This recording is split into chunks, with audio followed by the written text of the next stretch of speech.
The family dinner table conversation followed its predictable pattern every Sunday evening. My parents would spend the first hour celebrating my older brother Derek's latest achievements as a corporate lawyer, then turn to me with barely concealed disappointment about my dead-end government job. Derek closed another multi-million-dollar merger this week, Mom announced proudly, refilling his wine glass with the expensive bottle he'd brought to celebrate. The firm is considering him for junior partner next year. Dad nodded approvingly from the head of the table. That's what real success looks like. Building something meaningful, commanding respect, making serious money. Derek basked in the attention, straightening his designer tie. The pharmaceutical merger alone will generate $12 million in legal fees. I'm personally handling the regulatory compliance aspects. I continued eating quietly, used to being the family disappointment at these gatherings. My position as a data analyst with the federal government earned me their pity at best, contempt at worst. Emma, Dad's voice carried its usual edge of frustration when addressing me. You're 31 years old. When are you going to stop playing with spreadsheets and get a prestigious career? Government work is stable, I replied diplomatically, the same response I'd given for 7 years. Stable and mediocre, Mom added with theatrical sadness. Your brother makes more in bonuses than your entire annual salary. Don't you want more from life? The irony was suffocating. Derek's pharmaceutical mergers required regulatory approval from agencies where I held significant influence. His prestigious legal work often involved compliance with federal guidelines I helped write. But my security clearance prevented me from explaining that my data analysis involved national security intelligence that could make or break entire industries. She's content being an office nobody, Derek said with practiced condescension. Some people just lack ambition. Dad's disappointment was visible. I built a construction company from nothing. Your mother manages 2 medical practices. Derek's becoming a partner at one of the state's top firms. And Emma pushes papers for bureaucrats. What they didn't know was that those bureaucrats included cabinet-level officials who briefed the president on matters of national security. My spreadsheets contained intelligence assessments that influenced foreign policy and domestic security operations. The papers I pushed determined which companies received government contracts worth hundreds of millions. At least try for management, Mom pleaded. Supervisor, department head, something that sounds respectable when we tell people what you do. I'm comfortable with my current responsibilities, I said, taking another bite of pot roast. The conversation shifted to Derek's social life, charity galas, professional networking events, and exclusive club memberships that impressed their circle of friends.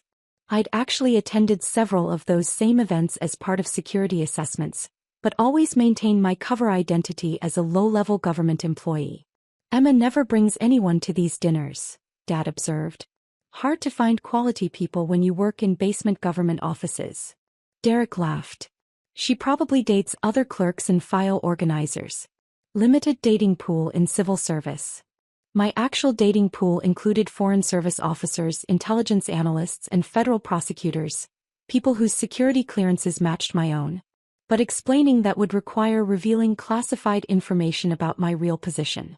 Your cousin Jennifer just made regional sales manager at her marketing firm, Mom added helpfully. Even she's climbing the ladder faster than you. Jennifer's marketing firm was currently under federal investigation for potential foreign influence operations. I couldn't tell my parents that their proudly successful niece might soon face federal charges for activities my department had been monitoring for 18 months. Success isn't always visible, I said carefully. Invisible success is called failure, Dad replied bluntly.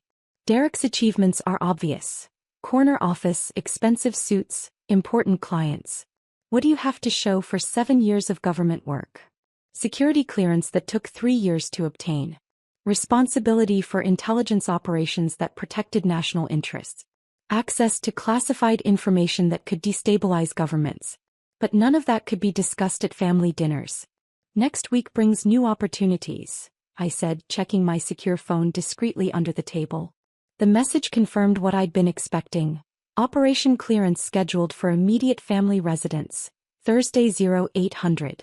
Standard protocols apply. Your presence required for technical consultation. Derek continued his monologue about legal strategies and client relationships, unaware that his pharmaceutical merger was about to face the kind of federal scrutiny that could end careers and trigger congressional investigations. "Emma," Dad said with finality, "you need to decide whether you want a real career or you're content being nobody special." I smiled and finished my wine. "I think that question will resolve itself very soon.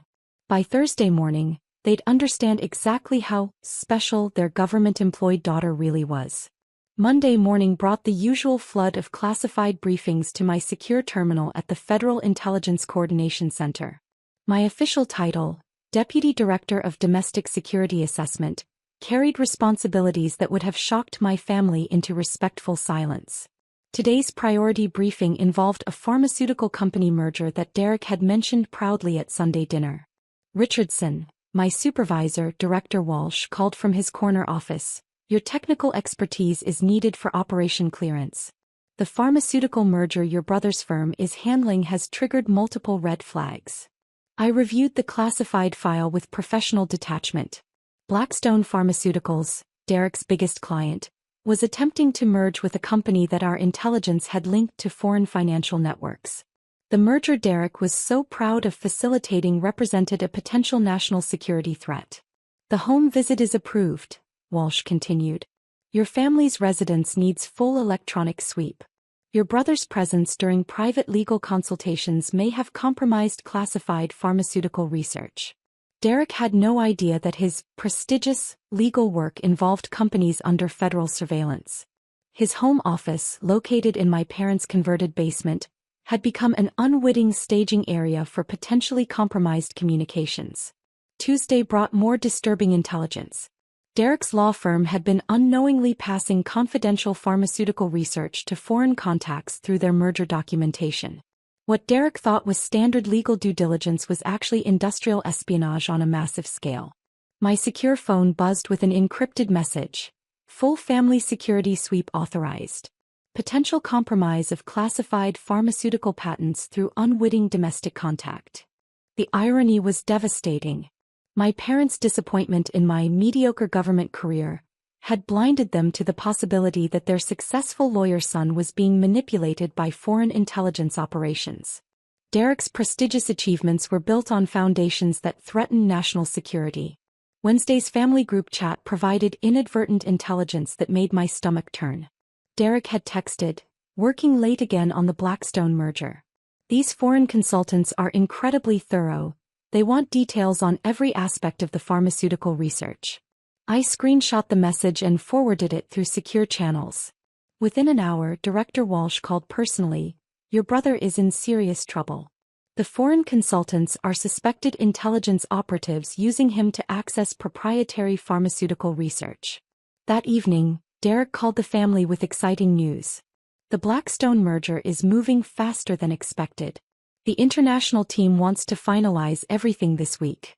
They're even providing additional documentation to help expedite the regulatory approval process." Mom put him on speakerphone so Dad could hear the good news. "Such important work," she said proudly. "Derek's really making a difference." Dad agreed enthusiastically. "This is what success looks like: international negotiations, high-stakes deals, real impact on major industries."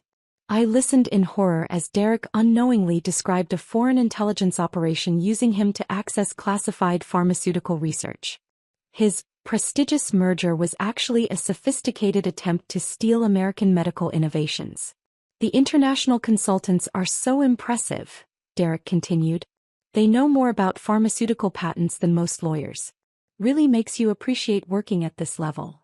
After Derek hung up, my parents basked in reflected glory from their successful son's achievements.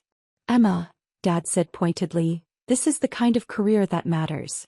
Derek's working with international experts on deals worth hundreds of millions." "Very impressive," I agreed while mentally preparing for Thursday's security operation that would expose Derek's unwitting involvement in foreign espionage. My secure phone displayed the final operational details. "Home sweep begins 0800 Thursday. Electronic Countermeasures Team, FBI Counterintelligence Unit, and NSA technical specialists assigned. Family members to be questioned individually regarding potential security breaches." Wednesday night, I called my parents to arrange an early morning visit. I'd like to stop by Thursday morning before work, I said casually. Of course, sweetheart, Mom replied. Though you'll miss Derek, he's meeting with his international consultants at 8 a.m. to finalize some merger documents. Perfect timing. Derek would be gone when the security teams arrived, but his home office would be available for the electronic sweep that would uncover months of compromised communications. Actually, I added carefully, I might bring some colleagues from work. We're researching government efficiency programs and could benefit from seeing Derek's home office setup. Dad sounded pleased. Wonderful. Maybe Derek's success will inspire your government friends to aim higher in their own careers. I think Thursday morning will be very educational for everyone involved, I agreed. What my parents expected was a casual visit from their disappointing daughter and some low-level government clerks who might learn something from Derek's prestigious career setup. What they were getting was a full federal security sweep that would expose their golden child as an unwitting participant in foreign intelligence operations against the United States. Thursday morning, 8 a.m. sharp, I arrived at my parents' house in a convoy of black SUVs that filled their quiet suburban street. The vehicles bore no obvious government markings, but their coordinated arrival and serious-looking occupants immediately attracted neighborhood attention. Director Walsh stepped out of the lead vehicle wearing a crisp suit and the unmistakable bearing of federal law enforcement. Behind him emerged a team of 12 specialists, FBI counterintelligence agents, NSA technical experts, and federal prosecutors whose presence indicated the severity of the situation. I rang the doorbell as my parents peered through their living room window, clearly confused by the professional entourage surrounding their house. Emma. Mom opened the door hesitantly. Who are all these people? Mom, Dad, I'd like you to meet Director Walsh, my supervisor at the Federal Intelligence Coordination Center, I said calmly. We need to discuss Derek's pharmaceutical merger work. Dad's face went pale as the full team filed into his living room. Intelligence Coordination Center? Emma, what exactly do you do for the government? Director Walsh presented his credentials with practiced authority. Mr. Richardson, your daughter is Deputy Director of Domestic Security Assessment. She's been investigating potential foreign intelligence operations targeting American pharmaceutical companies. The silence that followed was deafening. Mom sank into her armchair, staring at me as if seeing a stranger. Derek's Blackstone merger has triggered national security protocols, Walsh continued. His law firm has been unknowingly facilitating foreign access to classified pharmaceutical research through what they believe are routine legal consultations. That's impossible, Dad protested weakly. Derek's working with legitimate international business consultants. Agent Sarah Martinez, FBI counterintelligence, stepped forward with a tablet displaying surveillance photos. Mr. Richardson, the consultants your son has been meeting with are suspected foreign intelligence operatives. Their interest in pharmaceutical patents extends far beyond legitimate business purposes. Mom's voice came out as a whisper. Emma knew about this? Deputy Director Richardson has been monitoring this operation for 8 months, Walsh explained. Her analysis identified the security breach and led to today's intervention.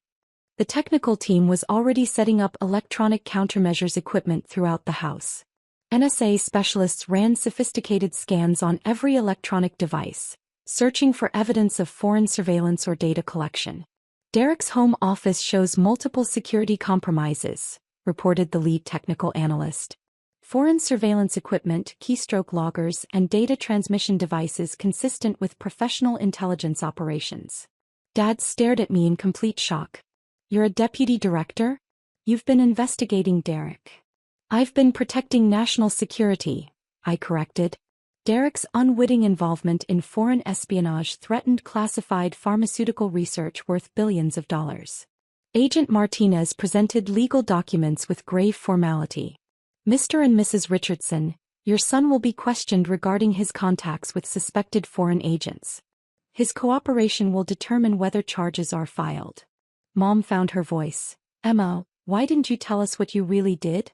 Because my position requires absolute secrecy, I replied. And because you were so proud of Derek's prestigious career that you never considered it might involve national security risks. The basement office that my parents had proudly shown to friends as evidence of Derek's success was now a federal crime scene, filled with equipment that had been secretly recording his most confidential legal work. Director Walsh's final words carried the weight of federal authority. Your daughter's intelligence work may have prevented one of the most significant pharmaceutical espionage operations in recent history. 3 months later, Derek's law firm collapsed under federal investigation. The partners who'd been considering him for junior partner instead terminated him immediately when FBI agents seized his office computers and client files. His prestigious merger work had made him an unwitting accomplice in foreign intelligence operations targeting American medical research. 6 months of federal surveillance, Dad said quietly during our first family dinner since the security sweep. You watched Derek walking into espionage and couldn't warn us. Warning you would have compromised an ongoing national security operation, I replied. Derek's safety depended on him continuing his normal routine while we identified the full scope of foreign penetration. Mom still struggled with the revelation. Deputy Director of Domestic Security Assessment. You outrank people we see on television. My clearance level is higher than most officials you'd recognize, I confirmed. But discussing my work would violate federal law.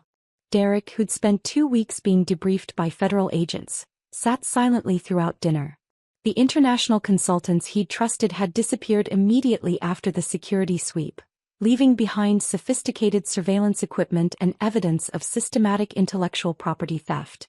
Your brother's career is over, Dad said with devastating finality. No law firm will hire someone who was compromised by foreign intelligence, even unknowingly. The office nobody they'd dismissed for 7 years had been secretly protecting national interests while their golden child unknowingly served foreign adversaries. Derek's prestigious achievements had been manufactured by intelligence operatives using him to access classified information. Emma, Mom said hesitantly, we're sorry we didn't understand your work's importance. Understanding wasn't necessary, I replied. Respecting it was. Derek finally spoke. How long have you been protecting the country from people like me? 7 years, I said.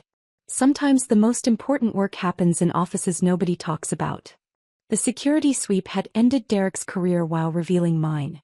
Sometimes the family disappointment turned out to be the only one actually serving their country's interests.